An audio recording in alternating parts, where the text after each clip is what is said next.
I already did a video on the NAK9, the NAK9, and you saw it without this brace adapter back here.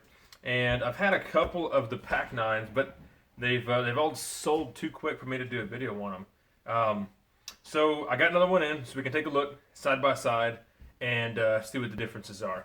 Let's go ahead and clear both guns. So the NAK9 comes with a Korean magazine. As you saw, the ETS mags just look awesome, so that's why it was in there. Also, this gun came with a regular black grip, still of the same profile, and I added a they call it a pig nose adapter here on the back, and an SBA3 brace, which really, in my opinion, these things need to have a brace on them to be useful. They're just too heavy and clunky to use as an actual pistol. So anyway, this gun, the PAK9, I already put on the Glock magwell adapter.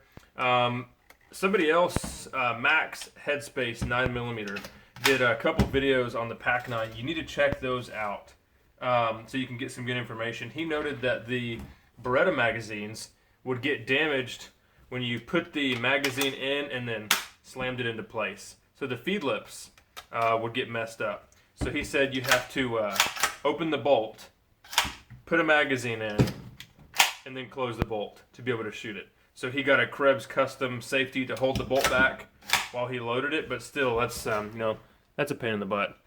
So definitely, if you're gonna get one of these, get the magwell adapter. Now they're pretty easy to find. You can find them anywhere from $30 to $45. The main differences, as you can see, are the barrel length. The barrel is about half as long on the PAK9, and it's not threaded.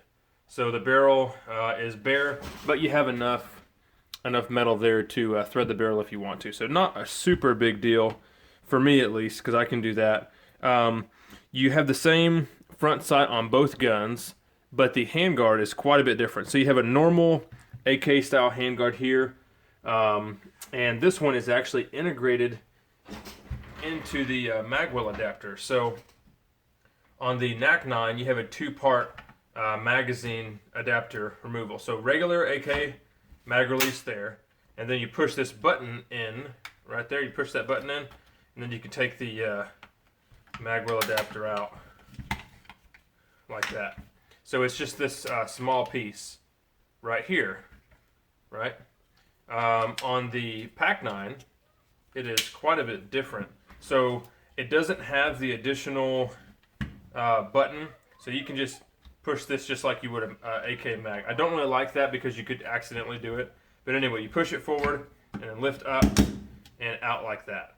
So they both have the same magwell cut there, but this whole piece is the handguard and the magwell adapter.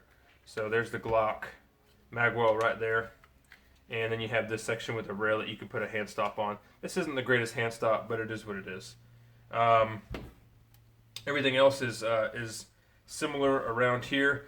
Another place where you get a difference is the rear sight. So you have a traditional rear sight base and rear sight just marked with different measurements on the NAK9, but on the PAK9, you have this little section here with the Picatinny rails on it. So it serves no other purpose but to guide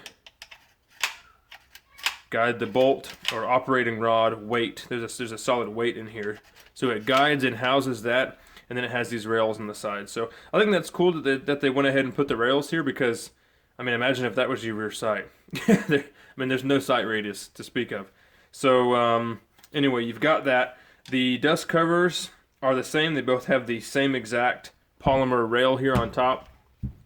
But the PAK9 has this little sight here in the back. So you actually have a longer sight radius on the PAK9. So if you're shooting irons, I think you'd probably be able to be more accurate with this gun.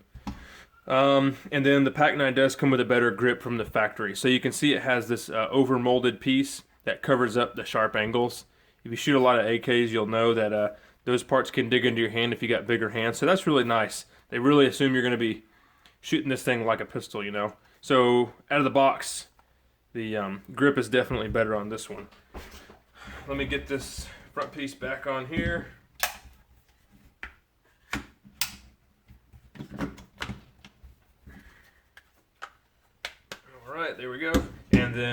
open both of them up. They're exactly the same on the inside, but I did notice on the PAK9, the machining seemed to be a little bit nicer. So I'm going to try to show you here. On the bolt, you can see this notch that they cut to clear the ejector. You can actually see the spring inside. And the hole for the firing pin looks a little bit oblong. It's not perfectly round. It's a little bit wallered out. And then on this one, the cut for the extractor looks a lot cleaner. You can't see the spring at all. And the hole looks nicer drilled for the firing pin. So that is one difference. On the inside though, besides that, the guts look exactly the same. They use the same ejector and same trigger system. They both use a regular spring that we're used to seeing, not the wound spring itself. I've shot both of these guns. I shot this one before I put the brace on it, and they both shoot exactly the same. The PAK9 is almost a pound lighter, but they didn't seem to really shoot any different. It was nice to have more real estate to grab up in the front. I'm going to put a brace on the PAK9 so I can shoot that one and put them more on a level playing field. But anyway, that's just your quick look at both guns. If I was going to pick one right now, I would probably go with the PAK9 because you get a longer sight radius out of the box, a better grip, and if you're going small, you might as well go all the way and get something tiny. So with a threaded barrel, I think this thing would be really, really awesome. You know, a threaded barrel, throw a silencer on there, and then a brace. One thing that's pretty interesting is, so here's the NAK9, NAK9, Cal 9x19, Century Arms, made in Romania, Nova module, and the PAK9, almost the exact same markings. They do the caliber differently, and then obviously the importer is different. So this one is Chiapa, that one's Century Arms, but they both say made in Romania, Nova module. So that's pretty interesting. The receivers, at least, are made in the exact same place, and then they are sent off to different importers or different manufacturers to change them up. So yeah, there you go. If you got any questions, put them in the comments, and stay tuned for the next video. I'll try to take these things out. Thanks for watching.